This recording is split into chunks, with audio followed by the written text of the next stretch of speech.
సాధించవచ్చు. లేదనే ప్రశ్నే లేదు. అంతర్దృష్టిలో అన్నీ ఉన్నాయి. ఆనందంగా గడిపే అవకాశం ప్రతి జీవికి భగవంతుడు ఇచ్చాడు. అనుభవించాలి. ప్రతి క్షణం దైవాన్ని గుర్తు చేసుకుంటేనే నిరంతర దైవ స్మరణలో విపరీతమైన ఆనందాన్ని మీకు లేనిది కూడా సృష్టించే అవకాశం ఏర్పరిచి పరమశివుడు ఎప్పుడు అందుబాటులో ఉంచాడు.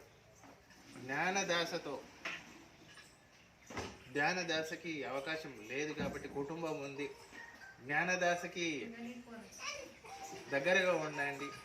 ధ్యానదాస అందరికీ సాధ్యం కాదు. నిరంతర శ్రమ అది. కఠోర తపస్సు చేస్తేనే ధ్యానదాసల మునుగుతేనే పరమశివుడు ఆనందింపజేసి శరీరానికి మళ్ళీ ఏదో శక్తి ఇచ్చి భక్తుల పట్ల అవకాశం ఏర్చుపని ఆయన బోలశంకర స్వరూపం ఇచ్చిన కూడా దాన్ని వాళ్ళకి సద్వినియోగపరచుకోవడానికి జగన్మాత లక్ష్మీమాతను ఆరాధిస్తూ దినదిన అభివృద్ధి చెందుటట్లు చూసుకుంటారు. అది కాదు పరమశివుడు కోరుకునేది. నారాయణ స్వరూపం అది కాదు కోరుకునేది. ప్రతి భక్తుడికి నేనున్నాననే దైవం ఉంది, కాపాడుతుంది అనే సంకేతాలు ఇవ్వడానికే పరమశివుడి మంత్రోచ్చరణలు ఆనందింపజేయడానికి, దుఃఖాన్ని దూరం చేయడానికి, కర్మల్ని ఆనందంగా గడపడానికి పరమేశ్వరి సృష్టిలో గురుతత్వం అనేది ఏర్పడ్డది. ఆ గురుత్వత్వానికి పరమశివుడు ఆనందింపజేసేలా, నారాయణ స్వరూపం ఆనందంగా ఉండేలా పరాశక్తి ఆశీర్వాదంతో, ఈ జగన్మాత భూతల్లి ఆశీర్వాదంతో ముందుకెళ్ళి పంచభూతాల సాక్షిగా స్వేచ్ఛగా పరమాత్ముడి ప్రతినిధి ఉన్నాడు, మమ్మల్ని కాపాడుతాడు, మా భారం మోసే జ్ఞానదాస ఆ పరమాత్మ ప్రతినిధికి ఉంది. స్వేచ్ఛగా మేము మా జీవితాన్ని అనుభవించవచ్చు. కర్మల్ని ధూనిలా దహించే పరమాత్మ ప్రతినిధి ఉన్నాడు అనే ధ్యాస ఉండాలి. నేనెవరినని ప్రశ్నించకండి.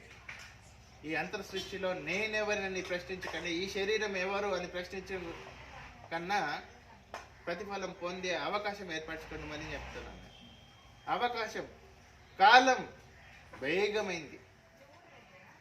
మీ అంతట మీరు జ్ఞానదాసతో ఎవరిని దూషించకుండా అసూయ, ఈర్ష్య, ద్వేషం ఇలాంటిది వాటికి దూరంగా ఉంటూ శ్రద్ధా సబూరితో మీ జీవితాన్ని సుఖమయం చేసుకోవాలని కోరుకుంటున్నాను. నా కంటికి కనిపించిన వాళ్ళే నా ప్రియ శిష్యులు కాదు. నా శబ్దధ్వని విన్నవాళ్ళు కూడా నా ప్రియ శిష్యులే. నేను నా ద్వారకమయిలో ఎంత ఆనందంగా ఉండాలి అని కోరుకుంటున్నానంటే సంతోషంతో గడపాలి. పరమశివుడు ప్రతినిధి ఉన్నాడని జ్ఞానదాసతో ఉండాలి. అదే సువర్ణ అవకాశం. ప్రతి భక్తుడికి వరాల రూపం సద్గురు తత్వం ప్రతి జీవికి అంతర్లీనంలో పరమాత్మ ఇచ్చిన ఆత్మకి దగ్గరగా ఉంటుంది. గురుతత్వానికి జ్ఞానదాసతో శరణం అని వేడుకుంటే జీవితం అద్భుతం. మీరు ఆనందంగా మంగళహారతి రూపంలో పరమశివుడికి ఇప్పుడు మంగళహారతి రూపం దాల్చాం. అదే ఆనందంతో స్వేచ్ఛగా బతికే అధికారం పరమశివుడికి ఇవ్వాలని, మీరు కోరుకున్న కోరికలు అందుబాటులో అనుభవించే యోగ్యత ఉందా లేదని ప్రశ్నించుకొని కోరుకుంటూ ఆనందంగా గడపాలని ప్రతి క్షణం భక్తుడికి ఇదే సందేశం. దేనికి గురుతత్వం నేను అనేది ఉండకూడదు. నేను అనేది పరమశివుడి ఆధీనం. ఎంతటి బలమైన శక్తినిచ్చినా అది ఏ గురువుది కాదు, పరమశివుడిది. ప్రతి ఇల్లు భిక్షం ఎందుకు అనేది అలవాటు చేసుకోవాలి. దేనికి? పరమశివుడి ప్రతినిధిగా భక్తుడి కర్మని దహించుకొని మళ్ళీ ధూనిలో వాళ్ళ కర్మని దహించేటట్లు చేయాలి. వాళ్ళ సంతోషమైన కుటుంబ వాతావరణంలో ఆనందంగా గడపడానికి అవకాశం ఏర్పరచాలని, ప్రతిదీ స్వేచ్ఛగా బతికే అధికారం ఇవ్వాలనేది వేడుకుంటూ ఇల్లు భిక్షాటన చేస్తూ అదే పరిపాలన నిరంతరం కొనసాగిస్తూ ఉన్నాడు. సద్గురు తత్వం ఉంది. శరీరాకృతి ఏర్పడితే ఇలాంటి జ్ఞాన ప్రవచనానికే ప్రతి జీవి స్వేచ్ఛగా అనుభవించడానికి అవకాశం ఏర్పరచాలని కోరుకుంటున్నాను. తప్పకుండా ఆనందంగా గడపాలి. ఇదే నేను కోరుకునేది. గురువులకి ఒకటే నేను చెప్పదలుచుకుంది, ప్రతి భక్తుడికి గుండెకి దగ్గరగా ఉండాలి. వాళ్ళకి అర్థం కాని రీతిలో వాళ్ళ జీవితాన్ని ఉన్న కూడా మీరు దగ్గరగా తీసుకోండి. వాళ్ళకి తెలుసో తెలియకో తప్పులు చేస్తూనే ఉంటారు. తెలిసేటట్లు చేయండి. జ్ఞానదాసలో మునిగేటట్లు చేయండి. ప్రతి జీవి స్వేచ్ఛగా అనుభవించే అధికారం ఏర్పరచుకోండి. ఇదే నేను చెప్పదలుచుకుంది. ఏ గురువు అయినా కూడా స్వేచ్ఛగా భక్తుడికి గుండెకి ప్రేమ అతుకునేటట్లు చేయండి. ఖచ్చితంగా వాళ్ళు మారుతారు. అందరూ మారాలనేది నా సంకల్పం. ఏ తప్పు చేయకూడదు. ఏ జీవి ఏ తప్పు చేయకూడదు. ఈ అంతర్సృష్టిలో ప్రతి జీవిలో పరమాత్మ సంకేతాలు ఉంటాయి కాబట్టి దైవ దర్శనం మీరు కోరుకున్న విధంగానే ఉంటుంది.